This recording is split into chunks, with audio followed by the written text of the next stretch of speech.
Nakatikim na ba kayo ng Mad Lobster? Samahan nyo kami guys ngayong araw na lutuin itong mga urong na sobrang lalaki dito sa taas ng bahay ni Tarzan at i-food trip guys nating magkakaibigan. At grabe nga pala guys yung mga aligay dito sa loob ng katawan ng mga urong na to. Kaya samahan nyo kami guys ngayong araw na pumood trip ulit. So what's up, mahanapadaan lang. So ngayong araw nga guys, maaga nga pala tayong tinanghali ng gising. At dahil nga guys maaga tayong tinanghali ng gising na naman ngayong araw ay magluluto nga pala guys tayo dito sa bahay ni Tarzan itong nahuli guys naming mga urong.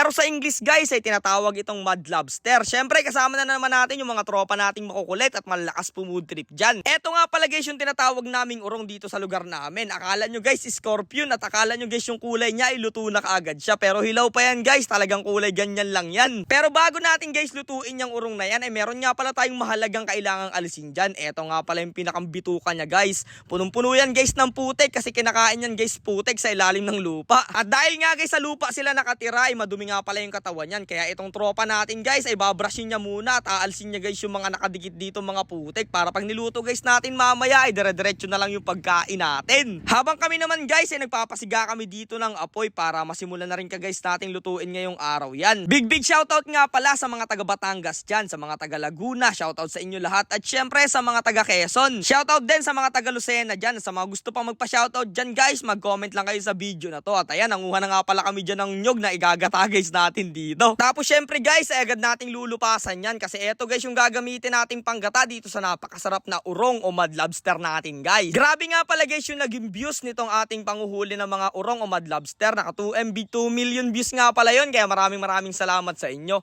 At eto nga guys yung part 2 niya, itong pagluluto natin at titikman na natin kung masarap ba talaga to. Sabi kasi guys ng mga taga ibang lugar ay hindi daw to nakakain at dun daw sa kanila ay marami daw mga maduduming kinakain nito. Pero dito sa lugar namin guys ay kumakain kami nito. Dito kasi guys namin to nahuhuli sa paligid ng aming palaisdaan. Sila kasi guys yung nagbubutas dyan sa pilapil at nag-iipon ng mga lupa na pataas. Hindi nga guys malalayo ang lasa nito sa mga alimango. Lalong-lalo na guys yung sipit niya, sobrang sarap talaga at napakatataba rin. Kaya kung may ganitong klase ng pagkain naman nahuhuli dyan sa lugar nyo guys, ay subukan nyo lang hulihin ng mga kaibigan nyo at i-food trip nyo na rin. Hindi nga pala guys malaman yung loob ng kanyang ulo, pero yung kanyang katawan guys at sipit ay quality talaga. Basta isasawsaw mo lang guys sa mahalang na suka ay grabe, ubos mo ang bahaw dito guys. Wala muna guys tayong adventure ngayong araw at nandito lang tayo sa may bahay ni Tarzan kasi lulutuin lang guys natin itong mga nahuli natin na to. Kaya unang first step guys na gagawin natin, syempre magigisa tayo dito ng sibuyas at bawang at papalabasin guys natin yung aromatic niyan. At syempre agad natin yung susunod itong mga urong o Mad Lobster natin. Tamang mekos